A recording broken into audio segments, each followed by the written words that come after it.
Good evening. Welcome to tonight's On the Edge with me, Theo Chalmers. Tonight's show is 2 hours long and live, so if you have any questions for my guests during the show, text them to 87778 with the word EDGE, a space, and then your name, location, and your message, and we'll try to pick up any that really hit the mark. They're all charged at standard rate, so why not get ready to text? Tonight's show features two people whose ideas for a new society were presented to the world in Peter Joseph's film Zeitgeist Addendum, a film which has been watched online by millions. He is trying to launch a zeitgeist movement to change people's perception of reality and consciousness. As part of that idea, he discovered and has incorporated the ideas of an extraordinary 93-year-old thinker who has created a strategy to build a new, unified, symbiotic world in harmony with nature. This project intends to achieve nothing less than the unification of the human race. It includes the design of new cities, the abolition of money, a new paradigm for living.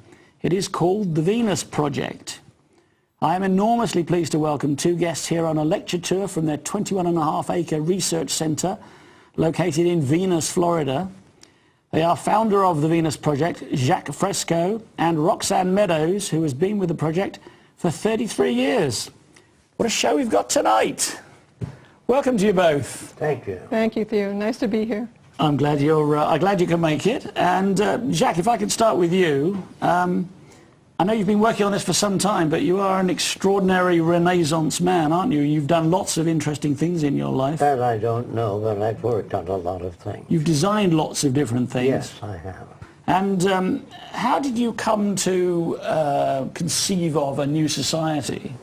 During the major depression in the States, there were people that bought new houses and new cars, and the banks failed. You have to forgive me for asking, which depression, Jacques? 1930, 29. That big one? Yes. Yeah, the Dust Bowl and all that. That was the time when I saw 15 million people evicted from their homes because the banks failed. They couldn't pay them off. So they bought, before that they bought cars and all that, repossessed, and people moved out of their homes by the banks, and about 15 million was sleeping in every empty lot. I was just a kid then, 12, 13 years old, and I looked around at all these people. My dad was an agronomist, a sort of an agriculturist, and he was one of the first guys laid off, and he tried to get a job, but there was no openings, and he was evicted. Where were you, Jacques? Where? Which New York City. Oh, you were in New York City? Yes, in Brooklyn. Okay. And since people were sleeping in every lot, I looked around in stores and they had radios and vacuum cleaners, but people didn't have money. So what good is all that? It seemed to me that our nation was capable of producing all the goods and services and making it available to people, but the government did not. At that time, Roosevelt was in, while Hoover said, prosperity is right around the corner. But those are just words. I've learned then that politicians say things people like to hear. And if they're good at it, they can get elected. Theologians say things that people want to hear.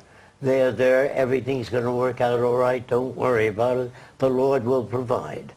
And that sort of thing is the dependency of people needing that kind of information. But I found out in reading scientific books and journals that scientists do not speak to win approval. If the majority of people believe the earth is flat, they come right out and they say, this is the evidence we have to prove it's round. Now they don't say it's a little round and a little flat. Then you get along with everybody. It's not the business of science to get along. So you've made it your business to change people's perception. Try to. I don't know that I can do that. Okay, but I'm interested in what made you suddenly go from being, say, a designer of helicopters or a consultant to the motion picture industry to basically creating a new world. That's later. That was later on. But when I was a kid, the Depression forced people to ask new questions. How come there was a depression? How come the banks failed? They never asked those questions until the Depression. And every university had students outside discussing communism, socialism, fascism. They were discussing things because conditions drove them to that. It isn't that people suddenly became intellectually bright.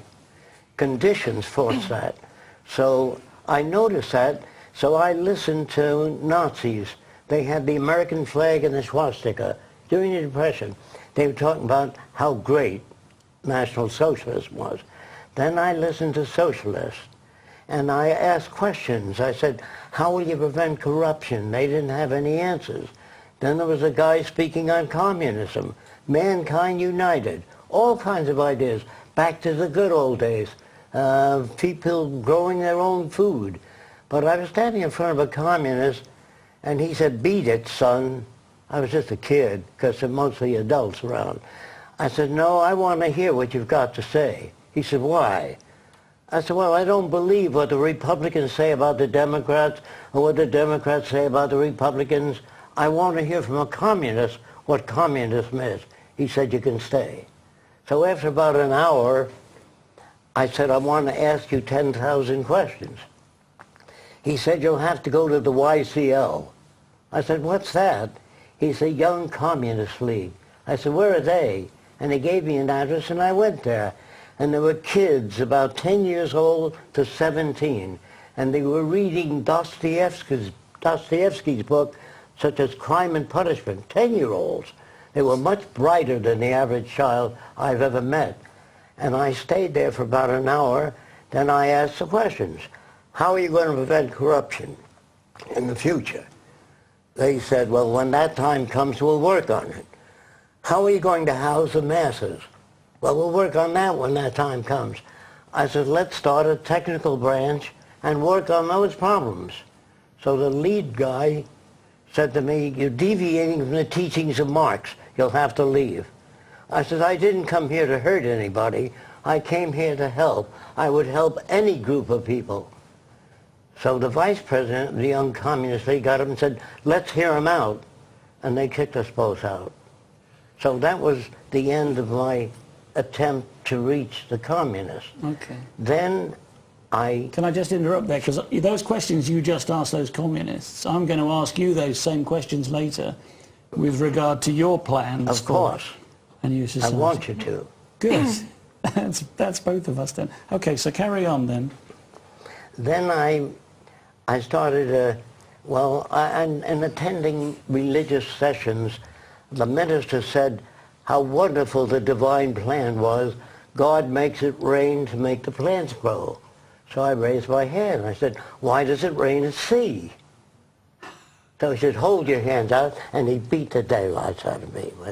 And I didn't understand him. I thought he was kind of stupid individual. He should have said, well, maybe I never thought of that. That's interesting. So I wanted answers. I don't want to follow anybody, and I don't want anybody to follow me. If what I say makes sense, do it. If it doesn't, get off. To build a following where people admire you and walk around, that's dangerous. Okay. So I don't want to lead anybody. I just want to point out things such as when World War II came about, being a kid, I just noticed that they were bombing the hell out of each other. Germany was bombing England and France, and U.S. sent Lindbergh to Germany to see what was happening. And he came back and said, the Germans are turning out 3,000 planes a month.